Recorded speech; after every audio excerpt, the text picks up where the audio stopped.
What's up, everybody? So today we're back in the garage with the Subaru. Last video you guys saw, we determined that we're gonna go through and restore this thing. We got the sound deadening removed, the undercoating in the rear removed. We picked up some new sheet metal for it as well. And before I jumped into cutting up and welding everything in here, I want to get a few more pieces, which you guys just saw I brought in. So let's go and show you guys exactly what we got and what the next step is going to be. As you guys can see here, these are the pieces I ended up picking up. We got all this from Subiesavers. So we got two brand new rockers, passenger side and driver side, as well as two quarter panel patch sections here. Now I won't be using the entire piece of these quarter panels. We'll pretty much just be going to here and using it for the dog leg sections. So like I said, about there, all the way down to there, just to patch all that in. The rest of this goes, I'm cutting the rest of this out. We'll be patching in the strut tower itself from the backside, as well as this fuel section, this inner quarter here. So we'll have to remake all that. But like I said, I just want to use this section here because as far as this goes, this will be going wide body, so I don't care about the rest of that. Just mostly this whole dog leg section. And of course, the rockers. Now the rocker on this side isn't too bad. It's the driver's side that's much worse, but it's nice to have full replacements here. And of course, they are galvanized, so they shouldn't rust. Although when we go to weld these in, we'll have to strip quite a bit off of it so we don't get any of that noxious gas and stuff breathing in. And as far as the other supplies go, I ended up picking up some of these grinding discs, so we'll see how well these work out for stripping down any paint or rust. We got the smaller ones as well, and then some weld through primer. I really want to try this out. I've been seeing a lot of people use it, so picked up a couple cans of Steel It just to test it out. And yeah, should be curious to see how all this works out. So I want to go ahead, get this stuff set up on the car, see how the fitment is, see how it looks, and then once we get that all set up, I think we'll go ahead and jump into the interior here, and we'll probably go through and start patching up the floor pan first. I just want to get these pieces here to see how well they cover and fit and see if they need any modification. But yeah, we'll probably go and start on the driver's side floor pan, get that all patched in, and then start working our way out to the strut towers and quarter panels and get all that taken care of.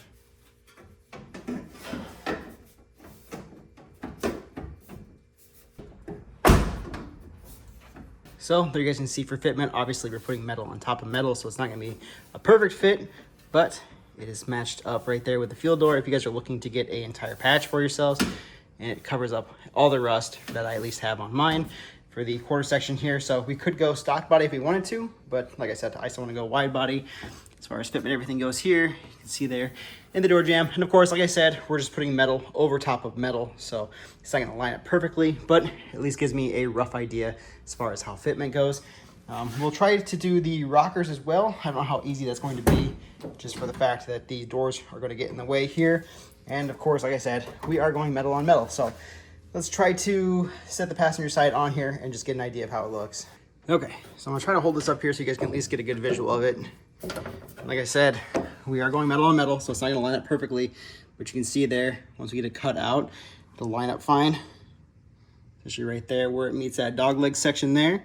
And of course, it's gonna fill all that in. So overall, I'd say it looks pretty good. So as you guys just saw there, the patch panels fit great. So we'll go ahead, get those taken off the car, set them off to the side. And I wanna go ahead and jump into the floor pan first. So we'll do the driver's side floor pan, get that cut out, patch, and welded. And the reason I wanna start there is just because I'm a little bit rusty on welding. I haven't done it in a while, so I figure we'll do it in one conspicuous area first, get our practice welds, and before we jump into the actual structure components like the strut towers and the cosmetic stuff like the rockers and quarter panels. So with that being said, first things first, let's get the rust and everything cut out of the floor pan, get our patch panels made, and then go ahead and weld them in.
So you guys can see there, I went ahead, ground down the surface. I wanted to just see how much further the rust went. You can see there, we do have some pitting occurring right there next to the trans tunnel. So I'm probably just gonna cut out this entire thing. Before I was thinking I could just kind of cut out this section here and be fine. I didn't think this area was as bad, but because we do have pitting on that area, I figured, you know what, might as well just cut it all out, replace the whole thing, get it all welded in.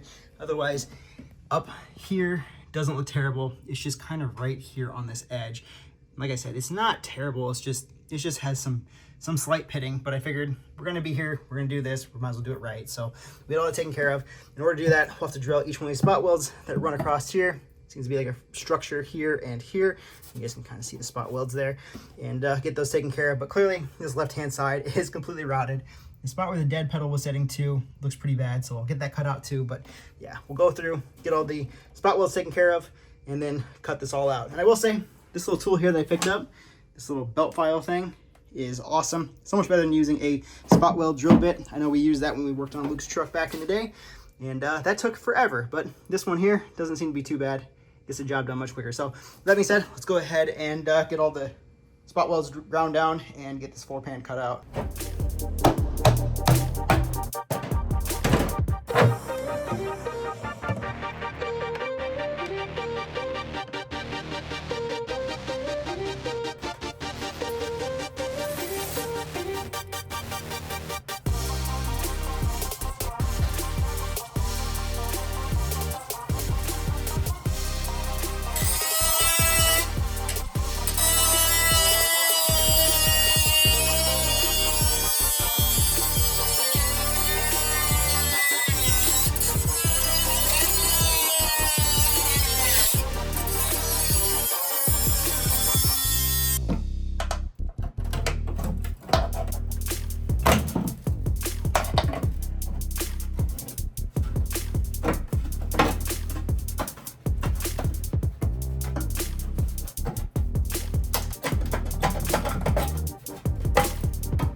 Well, floor pan is cut out. I still need to go through, get up to this edge here, pop those spot welds out. That was a lot more work than what I thought it was going to be. This whole brace here pulls it down. There's one that runs over there. I'll have to go through and weld some of that up on the edge there. But yeah, I got those spot welds drilled out there. So like I said, we'll just come in here, clean this all up the rest of the way. And this will probably be my line here that I use just to butt weld it up against. But overall, it is out. As you guys can see there, we got our edges all trimmed up now, looking really good. I went ahead, trimmed it up here against the rocker too, so that all that is eliminated. And as you can see there, we don't have any more rust. So that is good. The only thing is, underneath here, when I pulled this panel off here on the side where the rocker was, it has that undercoating. And I noticed that the undercoating is hiding a little bit of the rust. So you guys can kind of hopefully see there where the undercoating is, there's rust. So I think what we're gonna end up doing is going underneath the car here and just stripping all the undercoating that is underneath the vehicle, just to have a nice clean surface to work with. Plus, when we go to weld and stuff, it doesn't burn or cause any issues in that aspect.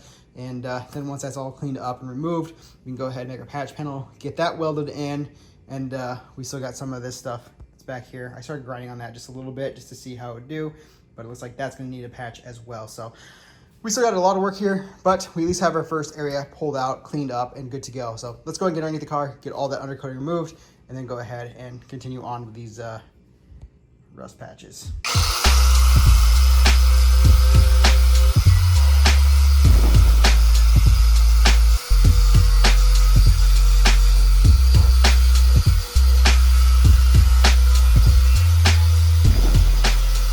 Well, this is taking forever. We are making pretty good progress. As you can see there, I've made it essentially to the rear floor pan area where the rear seat goes. I've got all this removed up to here. So all that is stripped up. I still got to do the passenger side as well. So like I said, this is a long, tedious process, but we are slowly getting there. We have all these little spider web looking things hanging here from all this undercoating. And of course, making a massive mess. But this little guy right here is putting in pretty good work. So I'll probably be here for another, who knows, 3 hours, 4 hours. We'll see. I'll give you guys an update once I get this all completely stripped and removed. 2,000 years later. All right, let's show you guys under the car here so you guys can see exactly what I've done so far. We've gotten all the undercoating basically stripped and removed. That took forever. Made a huge mess, which I've gone through and cleaned up already. But man, does this suck. I really wish we had like a rotisserie or something to get this thing up in the air to have more room rather than laying on my back on a creeper. But it's got to be done. And as you guys can see there, it's all stripped. It's looking really good. The only thing is we did find that spot right there on the passenger side floor pan. The rust is poking through a little bit, so we'll have to patch that and make that repair there, similar to what we're doing with the driver's side, as you guys can see there with the hole being cut out.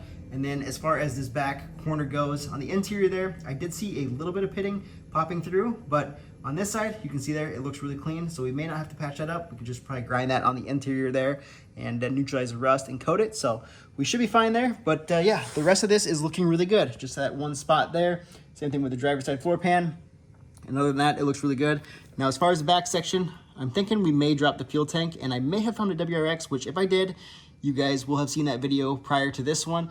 But if we can get the fuel tank out of that one, I'll be dropping this one down, and we'll be doing the same thing we did here, just in the back there. So for now, I'm gonna run, see if I can get that WRX. If not, I'll let you guys know. But yeah, we'll jump back into this and we'll make our patches there on the passenger side floor pan and the driver's side floor pan. Tomorrow. So a couple days later now, as you guys would have seen in the previous video, because my videos are gonna be out of order at this point, I did end up getting everything off of that part out car. So we got everything from an 03 Bug-Eye wagon. Go back, watch that video to see everything I ended up picking up. But for the most part, it was engine, transmission, drive shaft, differential, exhaust, subframes, gas tank, and a bunch of other stuff to go along with it. So now that we have all those pieces, I'm comfortable with completely stripping this car out even further. And one of the things I wanted to do was to drop this gas tank that is currently in this car. One, I don't know the condition of it, whether or not it's good or not, just because we've gone through 2 fuel pumps in this thing currently, and I don't know if it's a fuel thing or if it's just rust in the tank. So we'll get this tank dropped, continue stripping out the rear section, and take care of any rust back there. So you guys have seen me do that plenty of time as far as the upper section, getting the fuel sending unit and stuff disconnected. So I'm not gonna show you that, but we'll go underneath here. We'll get the straps taken off, drop the tank, and it'll probably be a little bit heavy just because there is a little bit of fuel in this thing. So let's get that out of there, get that out of the way, and then we'll go ahead and continue stripping out the undercarriage.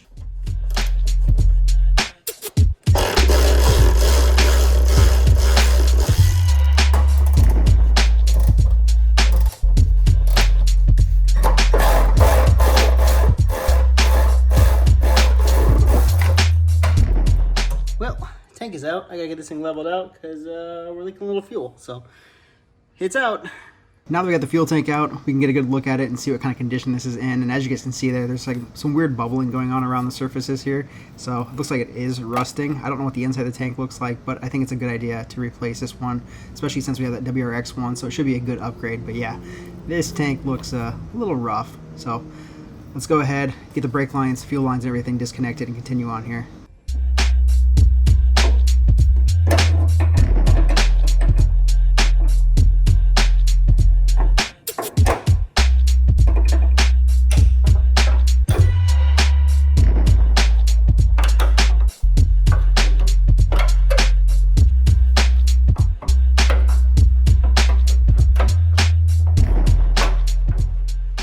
So, as you guys just saw there, I ended up getting the fuel lines off of there, the rear brake lines as well, and all the evap lines.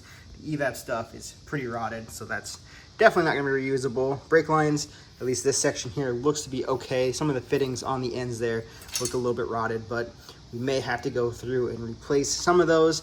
The actual brake lines that go to the calipers, those are absolutely trash. And then the same thing with the little brackets that hold those in place. This one here, these things are just paper thin, so gonna have to get some new ones of those. I did go through, take all the brackets or the covers and stuff that cover all the holes and everything underneath there. So all that stuff is removed, as well as all the little clips and stuff that are holding the lines. And then of course, we got the fuel tank out, which that was a little bit of a struggle, quite heavy, but it is all removed. So everything is stripped and ready to be wire wheeled to get all this undercoating and stuff off of here. But yeah, we are making pretty good progress here. Definitely gonna have to clean up this mess before I go to make another huge mess. So let's go ahead, find a home for this stuff, and then get to stripping all this undercoating.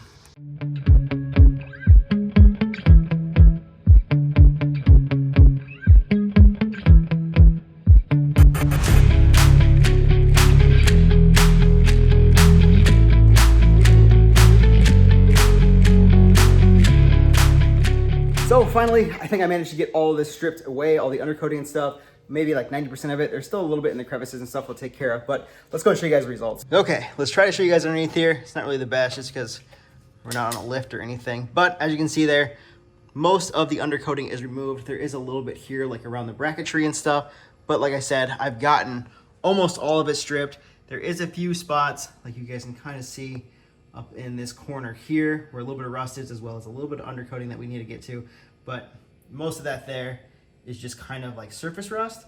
So we should be able to neutralize that. I think I'm gonna take some Scotch-Brites and some degreaser, scuff up the surfaces, and then hit it with some rust converter, because there's just a few spots. And then obviously this one right here, we still have this arm attached. So I need to go inside the chassis. We'll probably cut a hole in the chassis or in the floor pan itself to access those bolts there, because they ended up stripping. So we'll get those taken care of.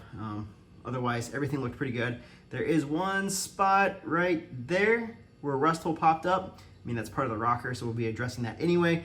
But yeah, overall, the underside of the vehicle looks really good. We'll just go through now and hit it with Scotch-Brite, get it cleaned up, and then take care of it with some rust converter. I'll have to go through and, like I said, get some of this undercoating that's still a little bit residual stuff left over, but overall, it's looking really good. I think I'm gonna try something a little bit different. I've got this spray away glass cleaner that I wanna use for like a degreaser, so we'll test it out and see how that works. And then of course, I've got this maroon Scotch-Brite pad here. Probably just cut this in half, that way I can make it go a little bit further. I've got a bunch of these, but like I said, I wanna try and make it last. So we'll go ahead, hop underneath the car now, spray the surface with this and scuff it with this. And then once that's done, we can go ahead and hit it with the rust converter.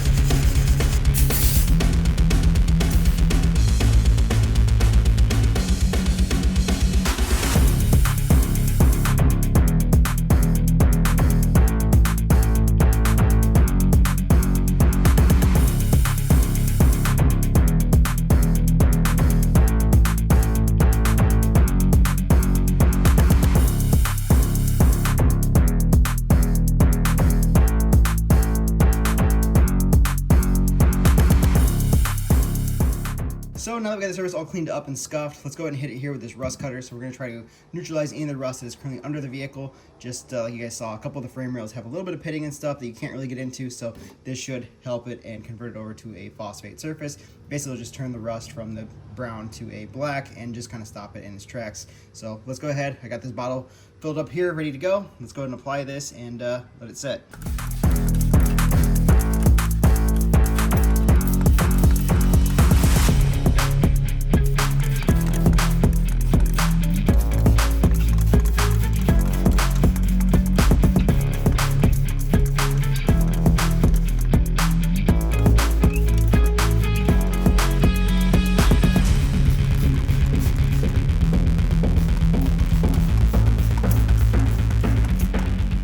As you guys can see there, it's been just a couple of minutes now, and that rust that was up there has already started to discolor and turn black.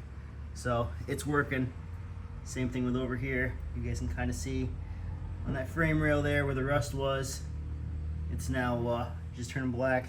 So yeah, we're gonna let this set. I believe this takes a few days for it to fully cure up, but it's looking pretty good. So like I said, the rust cutter is gonna take a few days to fully cure up. So I think this is a good point now to go ahead and end out the video here. We got a ton of stuff done, even though we went from like one project to the next.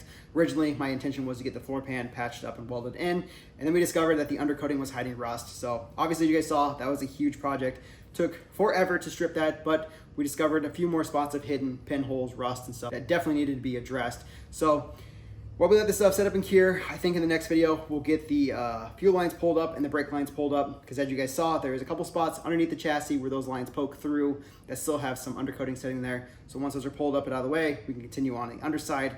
I think we'll also pull out the heater core, HVAC units and all that stuff, and then maybe even pull off the front subframe and engine, just because now we've got that WRX Pride Out car, we can go ahead and get all that stuff transferred in here. But still, that's a little ways away. We still got a lot of stuff to do as far as rust proofing and stuff goes on this vehicle. And as far as the undercoating goes, let me know as far as suggestions. I don't know what I want to put back underneath there once we go through, seam seal it, get all the patches taken care of.